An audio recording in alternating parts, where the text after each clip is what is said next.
2 बजे थे और पहाड़ों की सड़कें बिल्कुल सुनसान थीं। ठंडी हवा चल रही थी और धुंध इतनी घनी थी कि 10 फीट आगे कुछ दिखाई नहीं दे रहा था।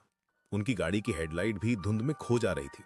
दोनों दोस्तों को भूख लग रही थी और पेट में दर्द भी हो रहा था, लेकिन इस वीरान रास्ते पर कोई दुकान या ढाबा नजर नहीं आ रहा था। आर्यन का दोस्त बार बार कह रहा था, यार कहीं रुकते हैं, भूख से मरे जा रहे हैं। लेकिन इतनी रात में, इतनी ठंड में कौन सा ढाबा खुला होगा? वे दोनों परेशान थे। गाड़ी का पेट्रोल भी कम हो रहा था। अचानक धुंध के बीच से एक पीली रोशनी दिखाई दी। जैसे जैसे वे पास आए, उन्होंने देखा कि ये एक पुराना ढाबा था।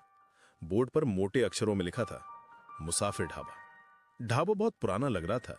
दीवारों पर सीलन के निशान थे और छत से पानी टपक रहा था। लेकिन भूख के मारे उन्होंने रुकने का फैसला किया।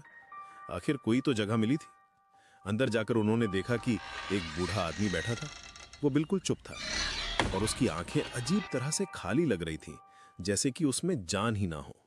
उसके बाल सफेद थे और चेहरा बिल्कुल सूखा हुआ था। आर्यन ने हिम्मत करके पूछा, काका कुछ खाने को मिलेगा?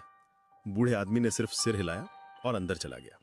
कोई आवाज नहीं, कोई बात नहीं। ढाबे के अंदर का माहौल बहुत अजीब था। सिर्फ एक पुराना रेडियो बज रहा था, जिससे अजीब सी आवाजें आ रही थी। कभी कोई पुराना गाना, कभी कुछ समझ न आने वाली आवाजें।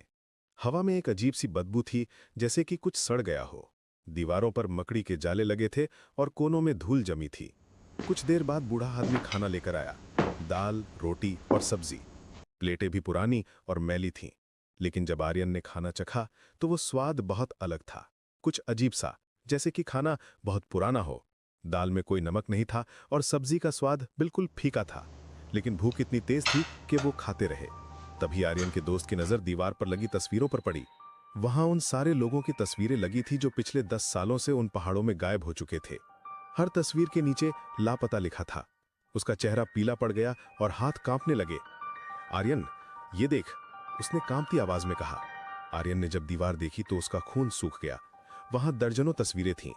मर्द, औरत, बच्चे, सभी अलग अलग उम्र के, अलग अलग शहरों से। कुछ तस्वीरें बहुत पुरानी थी, कुछ हाल की। सभी के नीचे लिखा था लापता। ये देखकर आर्यन का दिल जोर से धड़कने लगा।